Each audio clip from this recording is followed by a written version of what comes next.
everyone, my name is Gwen Gibson and I'm a nutritional therapist and gut health expert. And today I wanted to talk to you about a new study called Predict that has been published in March 2020 in Nature Medicine. It's a study that was led by Tim Spector, and he works at King's College in London. So the aim of the Predict study was to develop a home test kit that can assess your individual response to food and understand the unique response to food. There's no size fits all, like I often say. Certain food have different effect depending on the food that you eat and depending on who you are. So the idea for doing this the kit is to measure inflammation in your body. So some food will trigger inflammation in your body and others won't. And inflammation is very much associated with an awful lot of the current chronic disease that exist, such as cardiovascular disease, type 2 diabetes, Alzheimer, and obesity. So what was the study? The study was done with 1,100 individuals.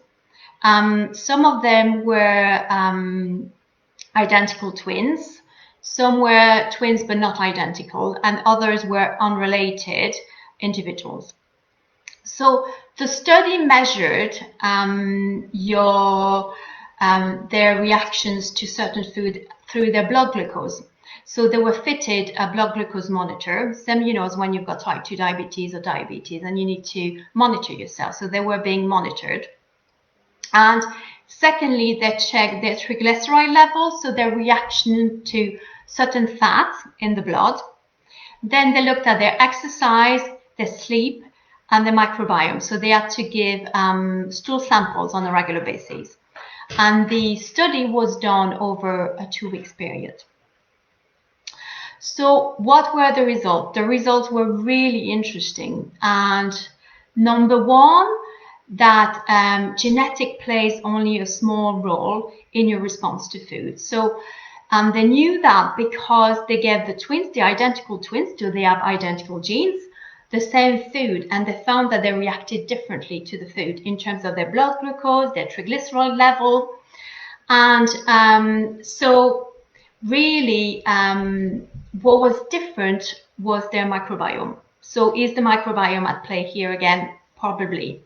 I remember doing my genes a couple of years ago, testing my genes, and there were some good results, some kind of good news and not so good news. And one of them was that I was highly reactive to carbohydrates and kind of reactive to saturated fats as well. The good news, I could drink wine and coffee, which is a good job. But it's kind of this study is showing me that it's not all about genes. There's other things at play. And I believe that the microbiome is a huge contributing factor to our response to food. Number two, another result was that some of us metabolize food better than others in the morning. So in the morning, some of us can metabolize food better. And the truth, it's particularly true the younger you are. Number three, your response to food at lunchtime depends on what you've had at breakfast, which is really interesting.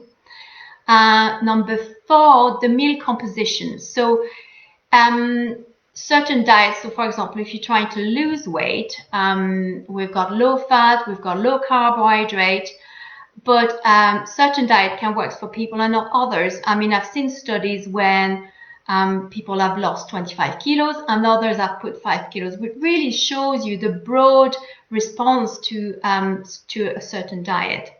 So meal composition. So with such a kit, you'll be able to work out, do I need to have less carbohydrate? Can I afford to have more carbohydrate? Should I have more like a protein diet? More protein, or maybe should I eat less fat, more fats, etc. So it's really interesting. And number five was that there's a weak correlation between calories and your response to food, which is incredible. I repeat, there's a weak relation between calories and your response to food. So it's quite like, and all of the kind of diet or losing weight industry, a lot of it is based around calories. So there's no size fits all, no one size fits all really. We are all different. And what it was really interesting for me and exciting is that I do, as part of my role in Nuffield Health, I do a lot of weight loss. And when I meet people who've been struggling with their weight for all their life, they've yo-yo dieted all their lives, really such a kit and a study offers some real hope that they may be able to lose weight and keep it off for a long time. Losing weight is difficult, but keeping it off is even harder. So there's definitely a piece of the puzzle missing here. So in the meantime, if you're trying to lose weight or control inflammation, there's certain things that you can do.